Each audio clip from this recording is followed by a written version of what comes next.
A minute. Okay, sorry about the random cutoff there, folks. I have no idea what happened there. But and welcome, ladies and gentlemen, back to the Valley of the Judge. A very scuffed valley this afternoon. I am your one and only gaming monk, better known as Mildra, and with me is my good brother here in the temple, the man behind the tribunal, and the man inflicting bad puns on my temple, as if I don't get enough of that from Ulm. Good brother Monarch. Look, my puns are genius. That was a great joke. I will have to find a suitable punishment. But also, hi there, Wolfie. I see you in the chat. But we are back once again, diving headfirst into Megalos. Now, we've already covered the three main classes and their respective callings. And I think the vibe we got with that is that they were almost what they needed to be. Some of them were. It was a case of the ideas were great, but they just never managed to stick the landing. I suspect they wanted to rein in the kind of high power aspects of the classes a little too much. Yeah, and also hi there, Hydra. And as far as reining it in, I feel when you're dealing with a game like this that is very, very much a power fantasy, it's kind of redundant to want to rein that in. Like, you're dealing with a power fantasy just by the nature of the beast. Reining it in the name of balance feels a bit self-defeating.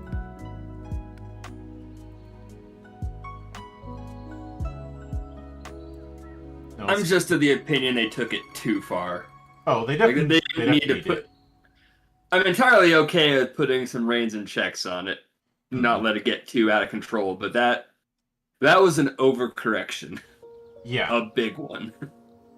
I think the pattern that we saw was that we really wanted to like the class design, but there was something that got in the way. And honestly, I think the whole Aether dice needing to be D6s all the time created more of the problem than it solved.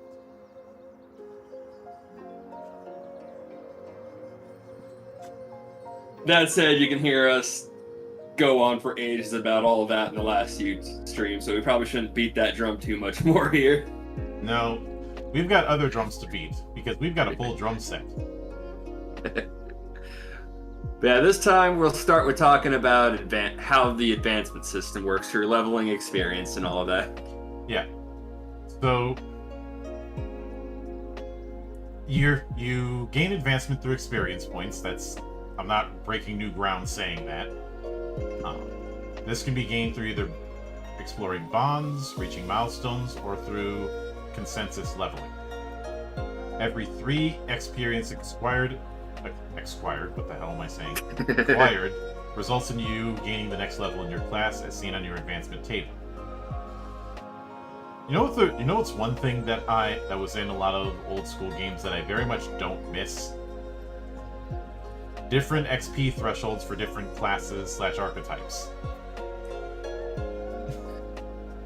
You know, as much as I understood the reasoning behind that in, say, 2nd edition, I agree I didn't like it. And I'm not saying I didn't like it because I wanted to be overpowered or something like that. I didn't like the feeling of telling everybody but one person they leveled up. You know, it's I've likened it to the whole "I got a rock" gag in the old Peanuts cartoons. But moving onward. So first we have bond advancement. Bonds are connections and relationships. We talked about those way back in the first episode. Bonds are explored in the span of one or more sessions of play, either by engaging with the other character per the terms of the bond, or by resolving the bond entirely and changing the parameters of your relationship with that character. You could get, if you, and they give an example bond, you could gain XP from the end of a session by either engaging in banter during a fight scene about who's landed the heaviest blow, argue about why your discovery is much more meaningful than theirs, or compare the size of your haul after you go sky fishing. These are all specified under the bond of having a highly competitive relationship with that character. Yeah. Just to be clear. I think when we covered bonds, I think the issue we had was not enough examples, if I recall. And I'll say, I think we should have more examples here, but based off this example, I don't like this being used as the parameter to gain experience. When it comes banter during a fight scene. I know they added the whole about who's landed the heaviest blow, but that's still way too. I feel like bond advancement is way too broad. I'm looking at this. This is just stuff you're going to be doing. And of course you're going to argue or have banter with the other players at the table. When I think of what exploring bonds should be like, if based on the way they're describing it, banter during a fight scene is not. I don't think would be sufficient in my opinion. You want to know what my barometer for this kind of thing would be? Consider the loyalty missions in Mass Effect, or those side quests about a particular member of your party in a video game RPG that focuses on them more than anyone else, and either going into their backstory or resolving their baggage. You know, something big.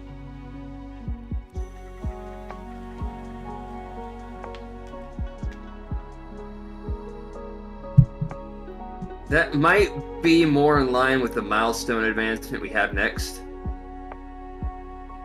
So this is intended to be something different from what you just described, I believe, but again, from this example, it's just that this is just stuff you do. Why are you getting XP for joking with the other people at the table about stuff? Would it be fair to say that the concept of these types of advancement is fine, but the examples given are a bit lacking? I'm going to withhold that until we see the next couple. Because again, I think what you described might be more in line with what's next. Because that just sounds like milestone. Mm-hmm. Whereas, especially since both Bond and Milestone is basically you gain XP for good roleplay. And then we have consensus advancement. As an alternative, some groups may opt for consensus. This is a less complicated system and saves a lot of time on bookkeeping and after-session decisions. Basically, after a session of play, the players decide as a group if they'd like to gain 1, 2, or 3 XP. Alternatively, if the group decides they're good where they're at, they can choose to gain 0. The GM doesn't have the power to veto this decision. What? Look, I'm gonna be a little honest here. I did read a little ahead before this started, just to glance through, so I saw this coming.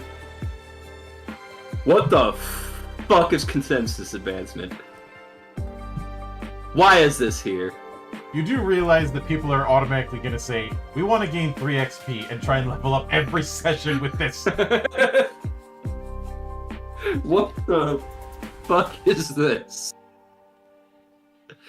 If you had just said milestone leveling, I would have been fine with that. If you think this isn't going to get abused, I can get you a good fucking deal on the Brooklyn fucking Bridge. Look, I already am not entirely on board with at the end of session, just because sessions can vary in length, how much you can do. Mm-hmm. I don't think that in general is a good parameter to go by. But does it matter in this case? It's whatever the point set, they're going to take the 3 XP. And it's that line, the GM doesn't have the power to veto this decision. What? And after that, they go into what sort of threats, higher level or lower level, but that doesn't matter because the GM doesn't have power to veto.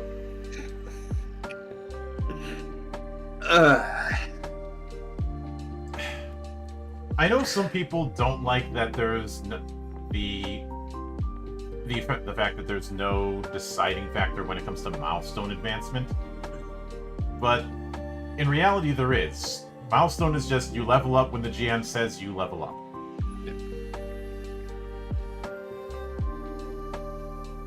And if you have to like put some restrictions on that or just some guidelines, look, whenever you finish a major plot point or story thread, it's still a little vague, but you can generally have an idea of when that happens. Yeah, I have the That's 4X, fine. I have the 4X structure that I've got set up, but I don't have a XP listing because I wanted that rate to be in the hands of the table, not in the hands of I didn't want to fall into the same trap of having to list out the exact amount of XP you get for monsters when monsters power scaling is going to vary. I've already shown you that. So, but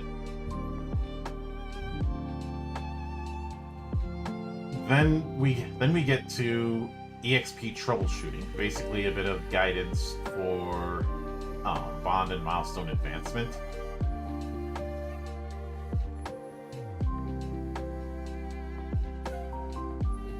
Okay, I might be a little ranty again, but we got the 4 GMs bit. It says, if you see a player not gaining experience at the end of the session, check their bonds or milestones to see what you can do, blah, blah, blah. It's like, okay, now if you're using the bonds or milestones set up here, your DM's already now having to tailor things to try to match yours or force you to change them, which I don't like that, and it again begs the question, why aren't we just using a typical milestone thing?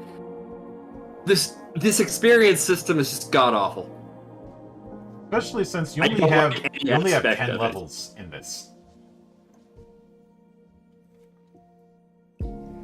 Which is fine, but You've got 10 levels, you gain 3 XP each. With the low amount of XP, I'm not sure why just milestone leveling wasn't used. There is nothing I like about this XP system.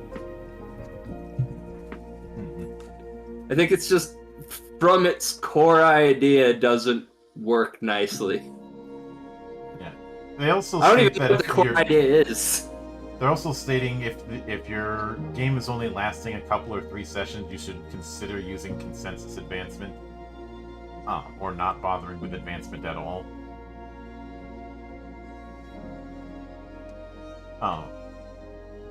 I'm not a fan of the idea of not bothering with advancement at all, because I do think at the end of a session or an adventure, you should be making some degree of progress. Now, so if it's a one-shot, whatever. those are one session. You're not expected to do much advancement. But if you're dealing with multiple sessions over a campaign, there should be some kind of progress that you're making. Especially since that's part of the reward of what makes games fun, as outlined in A Theory of Fun, which everybody who has a passing interest in game design should read that book. But and I've used things like a level up per session approach. Sometimes I have to finagle it if I'm dealing with a game that doesn't have levels. Or occasionally, depending on actions given, I will give people a gimme. Like if somebody did really successful skill rolls with, say, stealth, I'll just say, all right, you get 2 ranks of stealth after the end of this. There isn't a rule per se for that, but it's more of that whole develop by doing kind of thing. Just in a way that isn't going to be abused, because in the way that, people abuse skill development in an Elder Scrolls game. Don't say that you didn't. We all know you did. That's why the whole learn by doing thing isn't used in a lot of video games like that. Because it can and will be abused. But then we get to learning languages. If your group is using the languages rules, you should allow characters to improve their fluency with the language they know by 1 step for every 2 levels they gain. That is, at every even numbered level starting at level 2. It strongly encourages it to be related to life experiences. So developing language every other level? Why? Sure. Why not at this point? I feel like this is just kind of... I think we've talked about it before. Languages never feel entirely great mechanically.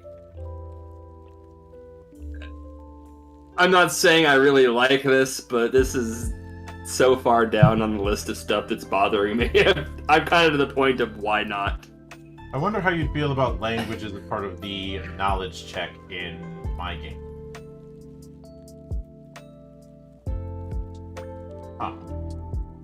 I'll give you the gist of that later. But then we get to retraining. It says once per character level you can swap out one of your chosen powers or talents, as well as in training ranks in the skill of your choice.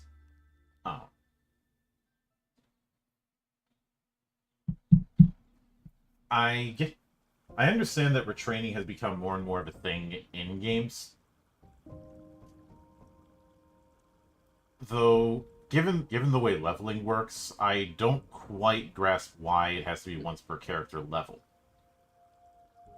If I'm running this, I'd probably have it that you can swap during downtime, but once you're in the actual adventure, you're stuck with what you got.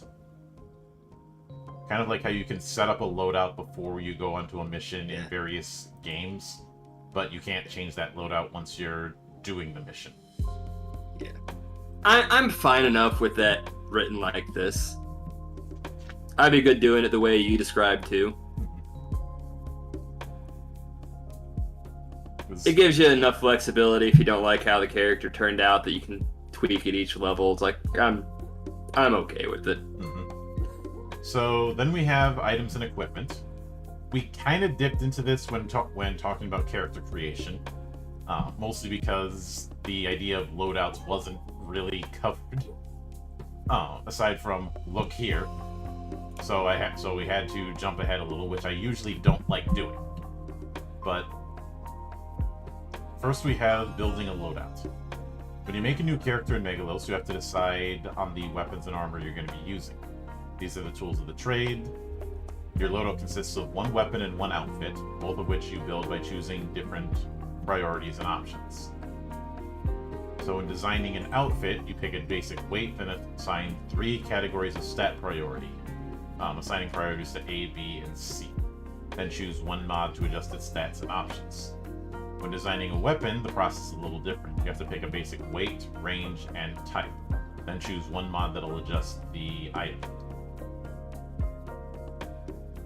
And then it goes into the idea of advanced gear and the gear grind.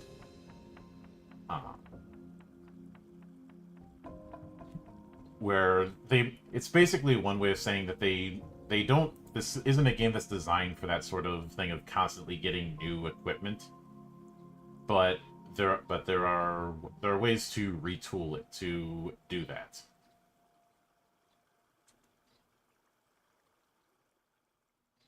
But they are trying to avoid the +1 and +2 versions of existing gear, which, okay, fine. I've often found things like the +1 magic sword to be boring.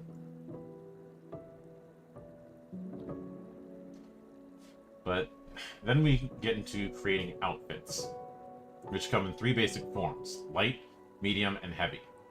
Your role, striker, support, or tank, determines what kind of outfits you can wear. Strikers can wear light and medium outfits, supports can only wear light outfits, and tanks can wear medium or heavy outfits.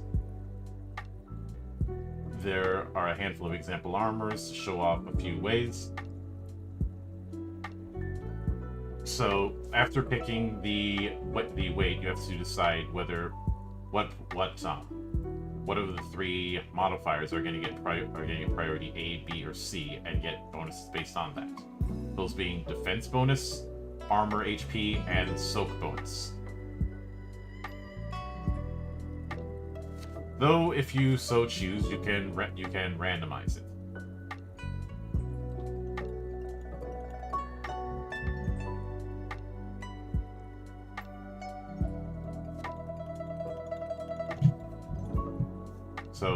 So for example, if you went with A, B, and C on the way light outfits had it, you'd have a defense bonus of +2, an armor HP of 10, and a soak bonus of -1. This sort of priority system I've also seen in character creation for Shadowrun. I don't mind it, but I think it's fine here just because it's a very simple setup. yeah. It keeps you from having to have an equipment list while giving a bit of variety. I'm fine with this. Now, light outfits always have +0 to defenses and 8 inventory points. Medium outfits always have +1 to defenses, that's both defenses, and 5 inventory points. And heavy outfits have +2 to defenses, 4 inventory points, and a disadvantage on move and sneak tests. So, variations on the light, medium, and heavy armor. And with each one, they give an example on how to apply the priorities. For example, for heavy armor, we have, if you want to represent a suit of dark steel plate, A priority would go to armor HP for 20 HP. B priority would be to soak. So +1 to soak, and C priority would be to defense bonus, so no modifier to dodge or ward. Which might seem, and it's important to remember, and I will remind everyone that in this game, defense is your ability to dodge. But then we have outfit mods, which is one modifier you can put to the outfit's stats or give new options. And you either pick one or you can randomly roll one. And only one of them is archetype specific, and that being Attuned, which gives you +2 on Aether charge rolls.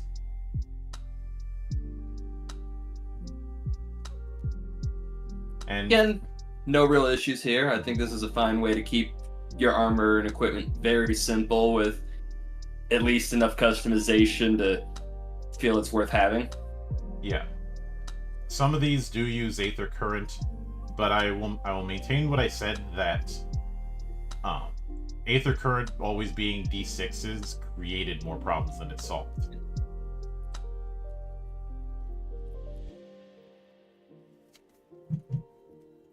Yeah, then we do get a nice little list of example outfits. Mhm. I will point out their priorities were kind of weird here, because this is probably the thing that we've least needed this many examples of, compared to all the other things we would have liked this many examples for. Yeah, especially since creating armor isn't all that complicated. The things that we needed more examples for are the things that are more narrativist.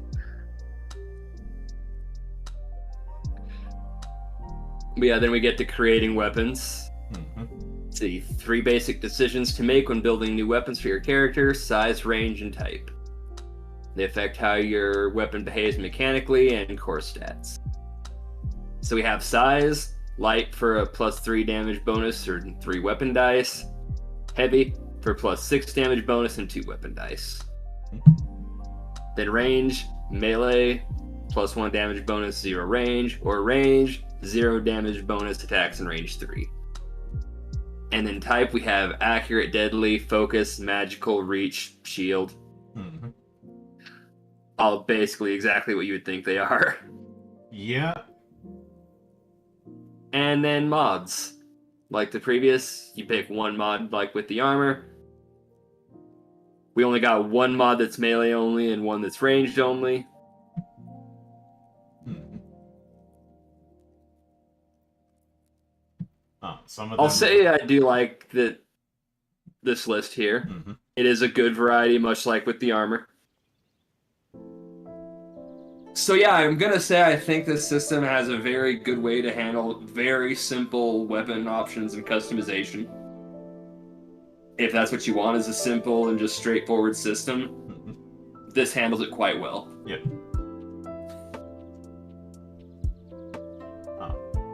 Then we have inventory items and consumables. Now, instead of tracking the weight, which is another thing I don't miss, we have inventory points. Inventory points, I could say, are akin to item slots, or akin to the item slot setup that you see in like the Black Hack. Though it's not every item is costing 1 slot. There is a bit of a guideline that 1 inventory point costs 2 libras. Not 2 libras, 10 libras, which is of course the currency. And I think it's because of this setup, it is giving more weight to the inventory items you do consciously choose.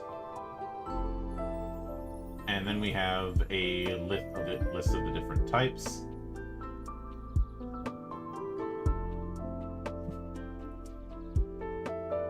And the inventory item cost is going to range from 1 to 3, it appears.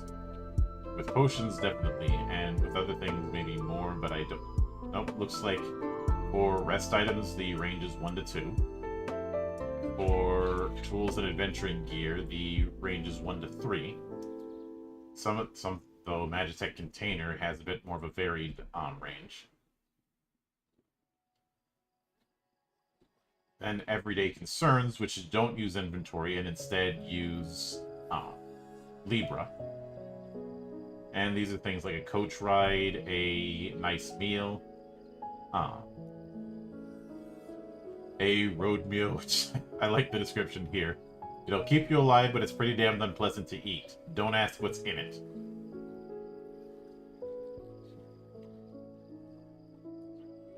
No, again, I kind of like this inventory setup. Mm-hmm. Simple, easy to understand, a good amount of options sprinkled about, so it doesn't feel too limiting. And it's kind of a minor system to the main combat, so I'm not expecting anything big out of it. Mm-hmm. It's a good setup. I like their inventory system too. Yeah. I also have to like the description for Rotgut or Swill. It'll do. It'll do. That is a nice touch. Mm-hmm. We have given this game a lot of shit so far for some of its bizarre writing choices. These are kind of funny, though. Mm-hmm. Although, is it wrong of me that when I interpret what road meal would look like, I keep thinking of the mystery meat lunches when we were kids? Where, it's not that we didn't ask what was in it, it's that it's best that we didn't know. You know, my school didn't do that. What was more baffling is I live in Idaho. Directly behind the school I went to was the potato warehouse, and yet they used instant mashed potatoes. There's fresh potatoes right behind us. I could walk and get some right now. Why are we using instant potatoes? I don't know, why is there a place in the state called Beaver Dick Park? No, I will not get over that.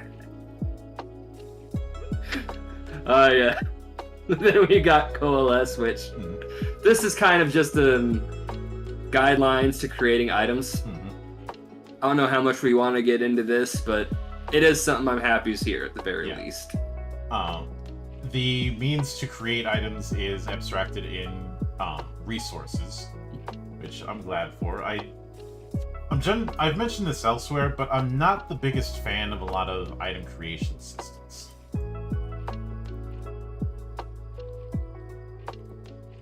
And a lot of it is due to the specificity of items that are required for recipes. And the expectation that you have to use those specific items and no other items, when a lot of times there's always that one item that's out of your reach and some items that you have way too much of. Like, I think that works fine for a video game. In a tabletop RPG, it can feel a little frustrating because you're kind of relying on the DM to just give you access to those specific items to do the things you wanted to do. Like, it just feels smoother to abstract that a bit more for a tabletop. Even in video games, I'm not a big fan. I don't mind it. But then we do have 8 coalescence crafts, the crafting disciplines that use the practices for item creation. And each of them uses different types of elemental crystals. So we have Armorer, Chemist, spelled with a Y for some reason, Horsewright, Culinarian, Goldbender.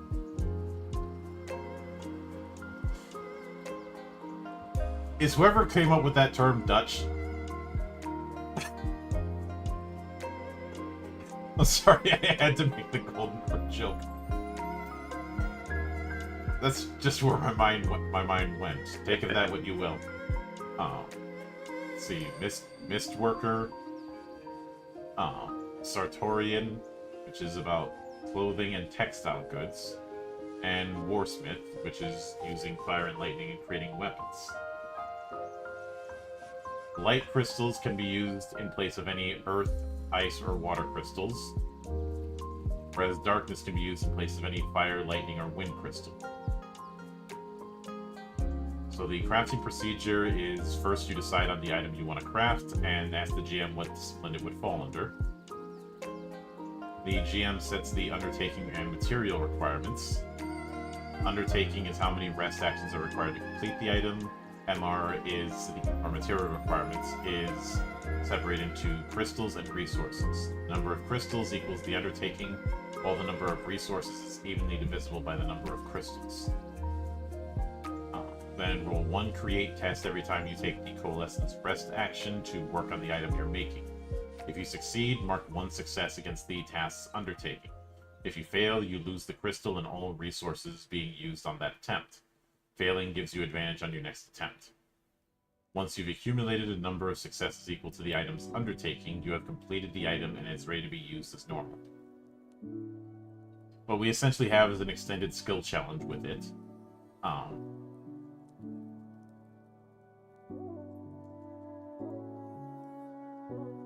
And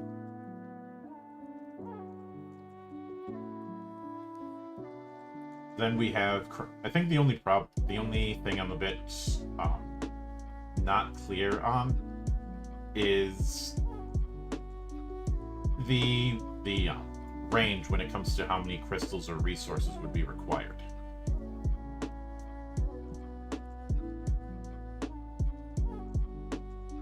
See, crystals required, which is equal to the undertaking. Number of resources required determined by the relative value, size, and complexity. And crystals I can get. Resources, what would be the range of that? Yeah. Then we have crafting needs, and some of the items that you would spend Libra to get in order to acquire stuff for crafting. That being resources, elemental crystals, polar crystals, which is the darkness and light ones, and stabilizers. So for crafting guidelines, it does give us a resource setup over how many you'd want to use for the value and complexity. So we do get an actual number here on the next page. Yeah. So in that case, I take that back. Yeah. I'd like the organization of this stuff to be a little nicer. It would have been nice to see these numbers on the previous page, like 2 pages before this. But we do have numbers. Yeah. And then a nice little example for how the process would go. Yep.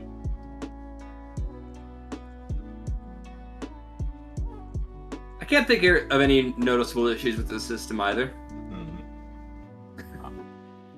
Let's see, then we have artifacts. So at levels 2, 5, 8, and 10, you unlock artifact slots, which can be used to equip new artifacts or deepen your connection to an already equipped artifact. Most artifacts have multiple stages, which grant bonuses in accordance to how many of a character's artifact slots it is occupying. Stage 1 and the basic slot bonus are both gained when the artifact is first slotted.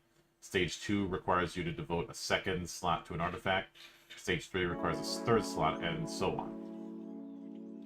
When main characters get artifacts, such as from completing an adventure, defeating a boss, or in any other fashion, the players choose what artifact they get. This is a bedrock mechanic and cannot be changed or ignored while keeping Megalos' gear system intact. I mean, the system worked entirely fine without it before we started reading this, so... Houston, we have a problem. This idea of them getting to choose, I'm not the biggest fan of that. I feel like the decision of whether or not the player chooses or the GM chooses should be a table decision, not a mechanics decision. And saying that this is a bedrock mechanic and can't be changed or ignored while keeping the gear system intact. No. None of you would have thought anything was missing from this gear system if we just kept talking about artifacts. That is how not bedrock a mechanic this is. Especially since it is essentially a customization slot that's tied to equipment. Don't get me wrong, I like the idea of having just like these small handful of very powerful artifacts on hand. Just don't try to tell me this was necessary and that somehow the other stuff we has read won't work without this. That's the issue that I have is the notion that the players are the ones that have to pick which artifact they get. Yeah. Yeah, that just seems weird. Kind of like the whole consensus. I forget what the consensus. I was trying to think of what they called that type of advancement. Like, no, just ignore that bit of the text. But and then when it comes to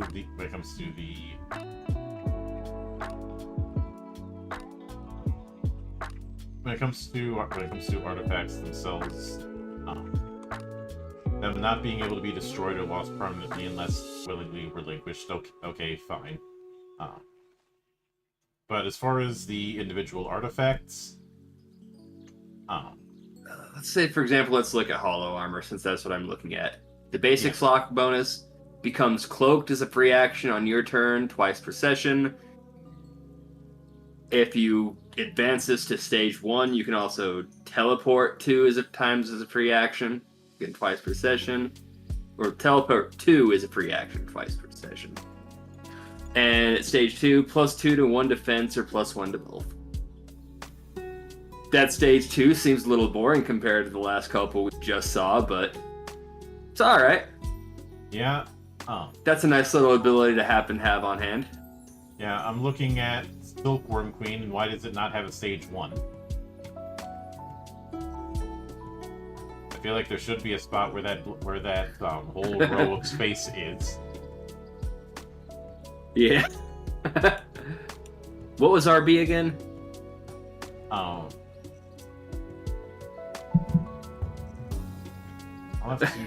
I will have to double check.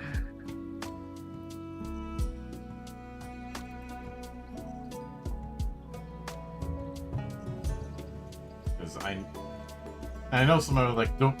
Why would you not know that? I go through a lot of books, damn it. And I think it's been a while, because I don't think we just brought up RB in this. Like, not in this stream. So, let me... Oh, it's recovery base. Okay. Oh. So yeah, I'll give him this, other than the odd typo of missing the stage 1 of one of their artifacts. And some of the odd decisions relating to artifacts. The system itself, I'm actually fine with this too. Mm-hmm.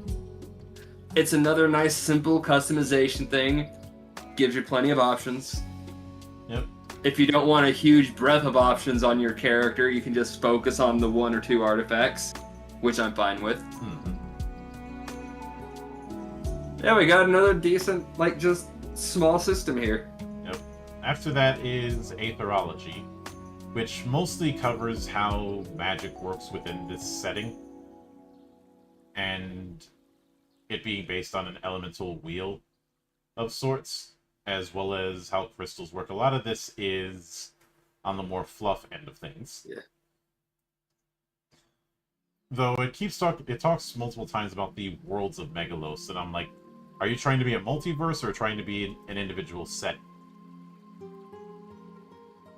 But then it goes into things like the Magocracy and all that. We've covered our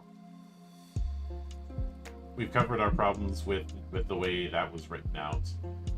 Yeah. And things with Magitech, and also vehicles. And That's about the only. only actual mechanical aspect in all of this. Which is odd to put that in a section that up until that point has been largely fluff based. But vehicles essentially have the stats of defenses, speed, fuel, range, traits, and cost. Defenses is the TN you roll to hit with attacks, followed by the number of hull points it has, i.e. HP. Vehicles have a soak value of 2d6 and still apply half their soak even to piercing damage. Speed is how quickly it can move in terms of zones, and then its MPH count. Fuel is what type of crystal is used to fuel it. Range is how far it can travel on a single unit of fuel. Traits, the traits of the vehicle, and finally cost.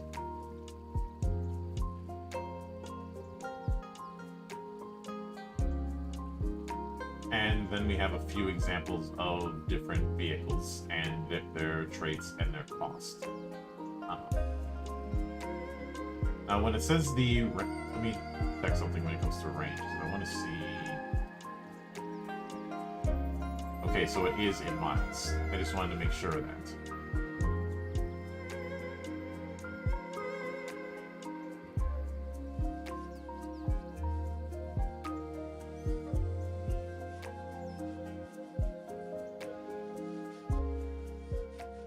but when it comes to the crystals that are used to fuel, or in some cases miststone, and the like, I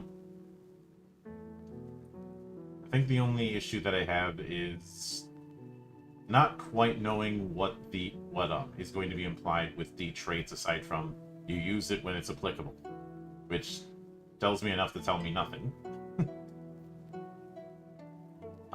It does say that much like with your character's own traits, you use it when making a roll related to the vehicle. You may re-roll 1 dice in the pool after rolling. All vehicles with the armed trait have 12 core damage with their weapons. All with the heavy armed trait have 18 core damage with their weapons. Attacks with vehicle weapons always use 2 weapon dice. Crew indicates how many people must be actively involved. This is a pet peeve I have with games that have this sort of trait system, where some of the traits are just you get a bonus when it applies, and then other ones have specific mechanical weight. Don't mix those two. That's admittedly a pet peeve of mine, but I can't help but call it out when I see it.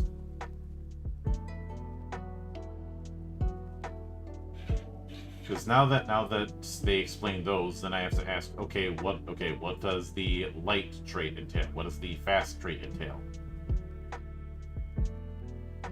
If they're just descriptors, fine, but you can't have it both ways.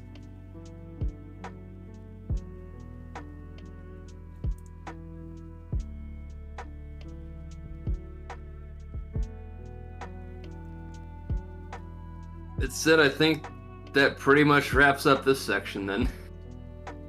Yeah, the next page is game mastery, so I know we've given Megalos a fair amount of shit, and a lot of it deserved, given some of the things we saw in the mechanics. However, I think when it comes to what we have here, I don't have as much of an issue. Yeah. I think it's a very solid equipment and inventory setup. Mm-hmm. It's got flexibility built into it. A lot of the options are nice. And there's no real issues we've had with it. Maybe a bit with the vehicles, but that seems kind of like a distant thought of the system, so I'm not going to harp on some of that too much. I would say the thing we had the biggest issue with was advancement, and consensus advancement especially. That is... I don't even understand how you come to that idea. But just let the players choose how much experience they get. You do that, they're always... If they know that 3 XP levels up, they're always going to choose 3 XP, so what's the point? Some kind of honor system?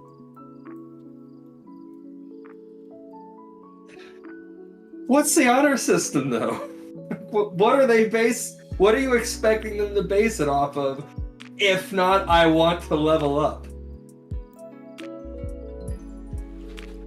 Which, okay, fine. You want to level up?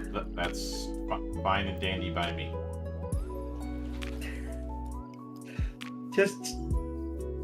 And again, like, I just in general prefer to do something other than buy session, like I mentioned before. But either way, I hate consensus leveling so much. I'm trying to think of a advancement system I've seen I hate more than that, and I got nothing. Yeah, it's definitely gonna be one of those that is a case of what the hell are you doing? I don't even really like the milestone and bond ideas, because we're already at a point the DM's going to have to turn around and start tailoring some of the stuff to match the players so they get the level up similar. There's no reason not to just do a basic milestone for your level at that point. None. because the DM's having to set it up that way anyway, just by having to put in the extra work. I hate it. And I had already said that the description that they had for Bond and the like just came off as you gain XP from good roleplay. Which I've never liked that. Because it feels like you're rewarding the people who get more into that aspect of the game, and the people who are kind of just more content to just kind of chill and roll some dice. It feels like it's more punishing to them for no reason. That is fair. But just scrap it all and do milestones. yeah. That's all. Sometimes being unique for the sake of being unique is not as unique.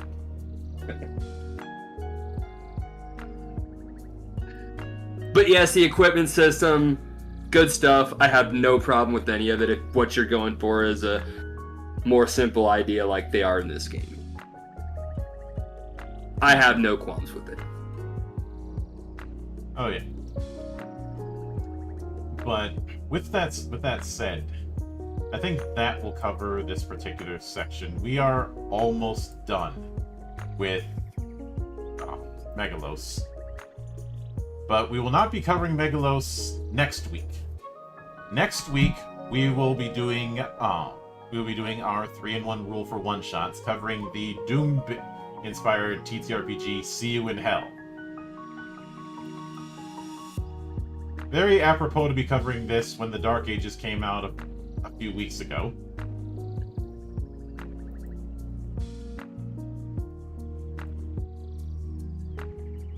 And of course, once that is covered, we will be giving our final thoughts on Megalos. So that's what we've got to look forward to for the next couple weeks. But tomorrow, Sieg and I will, along with Tabby, will be delving into our newest season and the first full season for Tabby with Farsight, which, I'd say if you want a class-based space opera, that's going to be high on the recommend list, especially if you were a fan of Saga Edition back in the day, which I was. It also answers the lonely D12 problem because D12 is part of the core mechanic. So, hooray, the red-headed stepchild is no longer as red-headed. But yay. I've always liked the D12. Never got the love it needed. But with that said, as always, a sincere thanks to everyone who took the time out of their schedule to come on in to enjoy the madness. And there will be plenty more where that came from, as there always is here, on the open bar of the internet.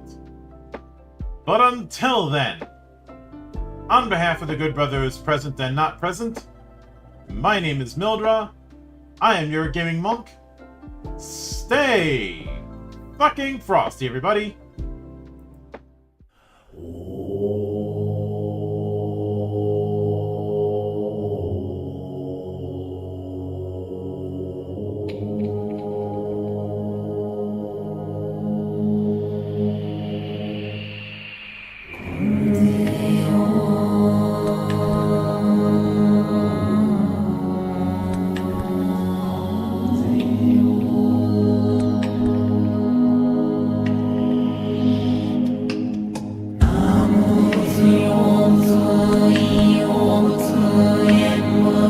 Soy